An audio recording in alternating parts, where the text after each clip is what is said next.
somebody's really struggling to lose that weight, how can they still include those in their diet, get the nutrients that they need from them while still not sabotaging their weight loss?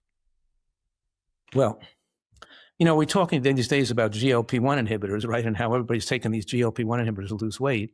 And we know that the three foods we're talking heavily about are green vegetables, beans, and nuts and seeds, naturally cause endogenous production of GLP-1 and induce weight loss. And so what I'm saying right now is that it's not only GLP-1, it's, it's CKK, it's peak, there's, in other words, there's other hormones, CKK is cholecystokinin, which is raised in the bloodstream, raised in the body by eating seeds and nuts and beans, of course, because they digest so slowly in the body that they stimulate the body's receptors for not to want to eat food again, a long time. And we're talking about these other beneficial substances. The mechanoreceptors, just from all the fiber, suppresses appetite. So the studies on nuts and weight show that when people eat nuts regularly, almost in any amount, because they're using them because obviously Americans get their fats from animal fats and oils.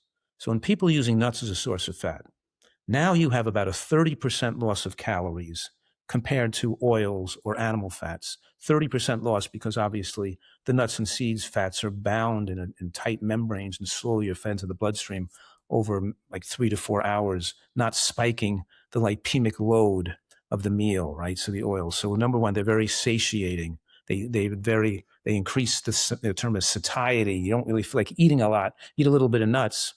An ounce of nuts in your meal is 175 calories to the meal. You have 3, so that's what a half an ounce of nuts with the meal is about 75, about 80 calories, right? 80 calories, a half an ounce of the meal. So it's like one piece of fruit. But those half an ounce of nuts with that meal now increased your absorption of anti-cancer phytochemicals 20-fold over having the meal without nuts.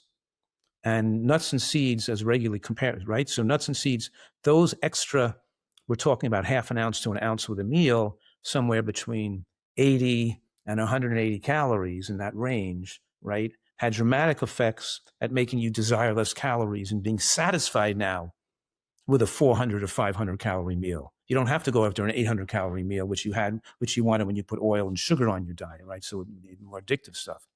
So the studies on that actually show are incredibly powerful. And I have actually some of those studies right here, which shows that here's the cohort displacement evidence, this is the study called Changes in Diet and Lifestyle and Long-Term Weight Gain in Women and Men, published in the New England Journal of Medicine. And what they showed was that when people who ate nuts regularly was independently and inversely associated with weight gain, meaning the people, more nuts they ate, the more weight they lost and the more they kept their weight off permanently. Now, we're not talking about overeating or going outside your caloric window or snacking on them or recreationally. We're talking about being part of a meal, right? Like a salad dressing. So here's another study called the Bioaccessibility and Metabolic Energy Trial, published in, this is Measured Energy Value of Almonds in Human Diet from the Atwater, published in the American Journal of Clinical Nutrition. And the findings were that the actual calories absorbed from nuts, like almonds and walnuts, were 30% lower than what was predicted from the Atwater factors, because unlike animal fats and extracted oil, which are 100% absorbed in the upper gastrointestinal tract, the lipids in nuts and seeds are encased in fibrous cell walls, and human digestive enzymes cannot fully break down the cellular matrix. Consequently, a significant portion of the fat passes completely through the digestive tract, unabsorbed, and is excreted. Furthermore, breaking this down, these intact plant structures increase the thermic effect of food, burning more calories during digestion than processing extracted fat. Bottom line is that low fat, and by the way, there's no food in the history of nutritional science with more corroborative evidence, meaning that one study shows the same thing that another study shows. Literally, I published a study in the International Journal of Disease Prevention and Reversal with 50 references showing that almost all these studies show inclusion of nuts and seeds reduced overall mortality about 30% and cardiovascular mortality by about 40%. And there's no other food or no other nothing else a person can do to increase lifespan more than adding nuts and seeds to their diet, or nothing they can do that's worse at shortening lifespan than excluding nuts and seeds from your diet, right? So it's a major mistake, because these fats are beneficial to stabilizing the heart rhythm, to absorbing phytochemicals, and they do not resort in weight gain. They resort in more weight loss and more satiety, more satisfaction with the right amount of calories in meeting your caloric window. And there's where the Nutritarian diet shines, because here's what it does is,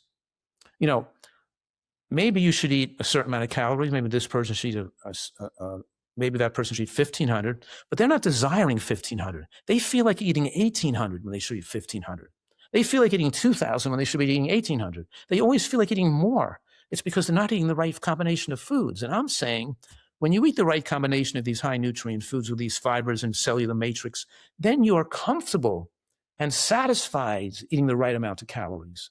And that doesn't mean everybody's going to succeed. Some people are emotional eating and have psychological dysfunctions and have too much social pressure from their environment, and they can't eat healthy. But the science is still more supportive. Have a diet that's inclusionary with nuts and seeds, and better effectiveness for losing weight to include moderate amounts of nuts and seeds compared to trying to exclude them to reduce calories by cutting fat too low. So I want to be really clear on that.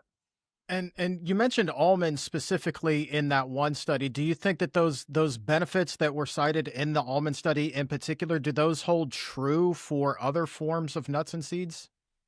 Yes, it's amazing how every nut and seed has its own particular benefits. So it's like Brazil nuts have incredible, unique benefits. Walnuts stabilize against cardiac arrhythmias, and they're highest in ALA. Sesame seeds they all have unique properties, and eating a variety of foods and a variety of beans and a variety of different types of mushrooms and a variety of nuts is beneficial. But I try to get people to have a large portion, like a half of their nut and seed intake, to come from flax, chia, hemp, and walnuts, because they're high in ALA. The omega-3 fatty acid is more beneficial. And I'm putting this in this context just so the listener realizes that a major driver of overeating is what I call the caloric rush. And that means the glycemic load of that meal is how much sugar rushed into your bloodstream fast after the meal. So when you had bagels and you had a pizza and you had honey or maple syrup or apple juice, those are high glycemic carbohydrates. And the rush of sugar into your blood creates a stimulatory effect on the dopamine center in the brain.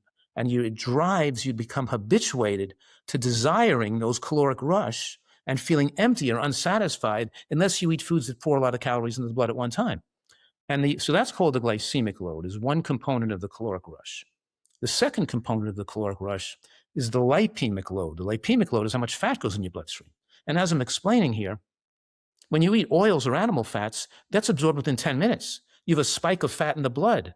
That combination between the glycemic load and the lipemic load together makes for this caloric rush that's highly addictive.